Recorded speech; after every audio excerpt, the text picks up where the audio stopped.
So my investment portfolio has just reached a combined value of £115,000. And looking back, I was actually thinking about when everything changed. And it wasn't the first £100,000. It actually wasn't the first £50,000. It was, in fact, the first £10,000 where everything changed for me. And in this video, I'm going to be talking about all the reasons as to why I think that happened, starting with the first. And that is £10,000 for me was the first real proof that I was actually starting to do something right. You see, when people look at the number 10,000, it's actually often used as a measure of success or maybe initial commitment. People often talk about 10,000 hours is the number of hours that you have to put into something to become an expert at it. People even talk about when it comes to steps, 10,000 steps per day is something that you have to do if you want to become more healthier and maintain a more active lifestyle. And when it comes to investing, I think it's very much the same. £10,000 in my investing account for me was real proof that I was able to come over all of the mental barriers when it comes to investing.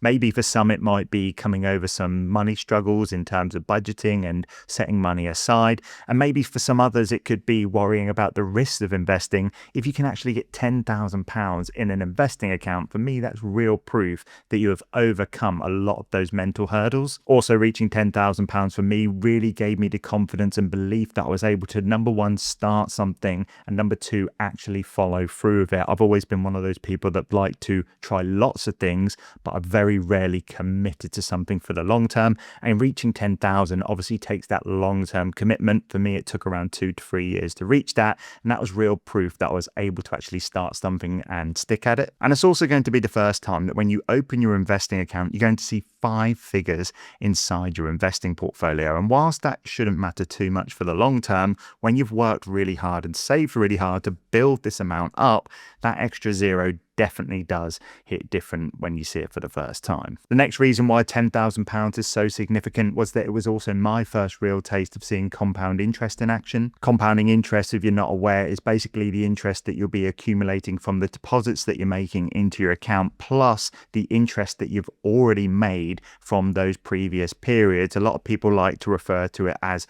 interest on top of interest. And when you're first starting out and you're just investing very little, this is of course a lot harder to see. For example, £1,000 in your portfolio and the market goes up 10%, that's going to be a £100 gain on your investment. But let's say you had £10,000 and the market went up 10%, that's £1,000 gain that you're going to be making, and that's a significant difference to obviously £100. I have just put this ridiculously simple diagram on screen just to show you how compound interest can actually be visualized versus normal interest. And as you can see, the longer you stay invested for and the more that you have invested, the greater that curve actually gets. And at the start, you're going to see that it's very, very little, and it's actually more in line with just simple interest. I actually remember being a little doubtful when I first started investing because I couldn't see compounding interest take place. And that was obviously because I had a little in my portfolio, and I used to think it was something that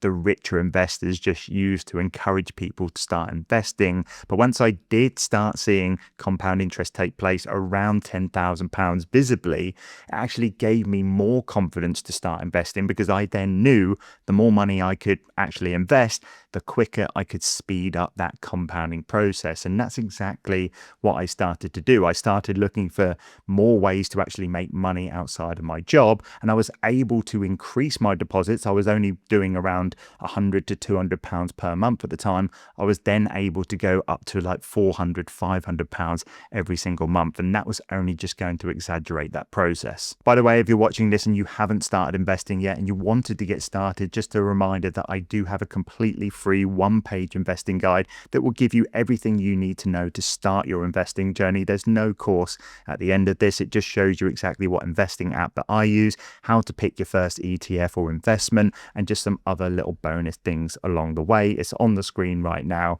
or you can find the link in my description. Now, the next reason why I think everything changed when I reached £10,000 was because it was actually the first time I felt really, really comfortable around money, and I felt relatively safe. Now, I actually actually live a very, very simple life. I only have a mortgage. I don't even have a car right now. And I actually think that £10,000 is actually going to be able to cover anything in my life if something was to go wrong. Now, do I want to be going into that £10,000? Of course not. That's only going to be slowing down compounding interest. And that's exactly why I already have set aside an emergency fund for things like that. But just having that £10,000 sitting there, knowing that I can access it if I want to, does just give me that little extra sense of security. However, I will say on the flip side, the next reason I would say reaching £10,000 changes everything is that it's also the first time my investing willpower was truly tested. You see, £10,000 is a serious amount of money. I don't care what anybody says about inflation in the future.